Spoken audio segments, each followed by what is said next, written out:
नमस्कार दर्शक बंधु। तीव्र गरम मध्य आसुछि बड़ परिवर्तन। तारिखरू ओडिशार पाग पूरा बदलिबाकू जाउछि। कालबैशाखी सह झड़ और वर्षा पाई अलर्ट जारी। केउ केउ जिल्लारे प्रभाव पड़िबो जानन्तु एही भिडियोरे। टैब प्रचंड ग्रीष्म जिलारू निस्तार नाही। एबे जेमिति जळुछि ओडिशा, आहुरी दिन जाळिबो ताती प्रकोप। मझिरे सामयिक भावे पारद सामान्य तलकू खसिबो, किंतु बड़ आश्वस्ति मिलिबनी। जारी रहिबो निष्ठुर ग्रीष्मर निर्मम प्रहार। प्रचंड ग्रीष्म स्थिति देखि राज्य सरकार एथिर आगुआ स्कूल छुट्टी करिसंती। स्थिति असंभाळ हेलानी। गुरुवार झारसुगुड़ा डिग्री सेल्सियस ताओरे टकटक होई फुटुथिला। कोइला नगरी तालचेर भी डिग्री तातीरे दाउ दाउ होई जळुथिला। ए दुई सहर पालटिथिले देशर चतुर्थ ततला सहर। राज्यर टी स्थानरे तापमात्रा डिग्री उपरे थिला। टिटिलागड़ तापमात्रा, ढेंकानाल, अनुगुल, हीराकुद, पारलाखेमुंडी, संबलपुर डिग्री छुईथिला।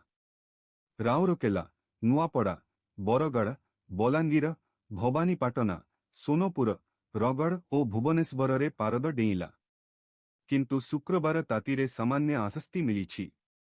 गुरुवार 2 सप्ताह पाई भारतीय पाणीपाग विभाग विस्तारित पूर्वानुमान देखाइछि। एही आकलन कहुछि एप्रिलरू तारीख भितरे उपकूल और पार्श्ववर्ती जिल्लागुड़िकर तापमात्रा रु डिग्री भितरे रहिबा संभावना अछि। आभ्यंतरीण ओडिशार अधिकांश स्थान और उत्तर पश्चिम ओडिशार अनेक जगारे तापमात्रा डिग्री रहिपरे। सेहीपरि परवर्ती सप्ताहरे मेरु उपकूल और पार्श्ववर्ती जिल्लारे पारद डिग्री, दक्षिण उपकूल एवं आभ्यंतरीण ओडिशारे तापमात्रा डिग्री रहिबा आशंका अछि। पाणीपाग विभागर ताजा आकलन हेला आसंता दिन पर्यंत दिन तापमात्रारे विशेष परिवर्तन संभावना नाही। तापरे दिन डिग्री कमी पारे। शुक्रवार झारसुगुड़ा, संबलपुर, बलांगीर, गंजाम, गजपति, रायगड़ारे हिटभो स्थिति रहिबो। बलांगीर, संबलपुर, कंधमाଳରେ रातिरे भी गरम अस्वाभाविक स्थिति सृष्टि करिपारे। दक्षिण ओडिशार केतेक जगारे कालबैशाखी संभावना अछि। रु नियमित विभिन्न स्थानरे कालबैशाखी होइपारे। मात्र विस्तृत अंचलरे बड़ वर्षा संभावना कम। तारीख पश्चिमरे पारद डिग्री छुईबा सह भुवनेश्वर डिग्रीरे पहुंची पारे। शिक्षा और अनुसन, धान, सोआ विश्वविद्यालय परिचालित जलवायु और परिवेश केन्द्र सीसीसी निर्देशक डॉक्टर शरत चंद्र साहूंक कहिबानुसारे आसंता मे पर्यंत राज्य ग्रीष्मरू बड़ धरणर आश्वस्ति मिली न पारे। आसंता दिन प्रचंड ताती रहिबो।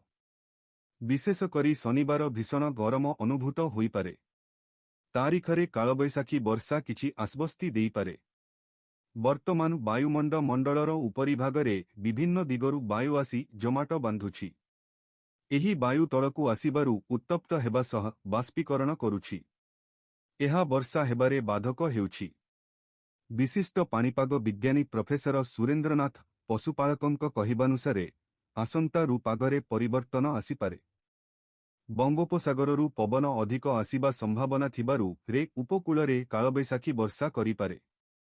एथिरे ताती डिग्री पर्यंत कमी पारे। आपणंक जिल्लारे पाग केमिति अछि कमेंट रे जनांतु। आउ एमिति अपडेट पाई चैनल को सब्सक्राइब करंतु।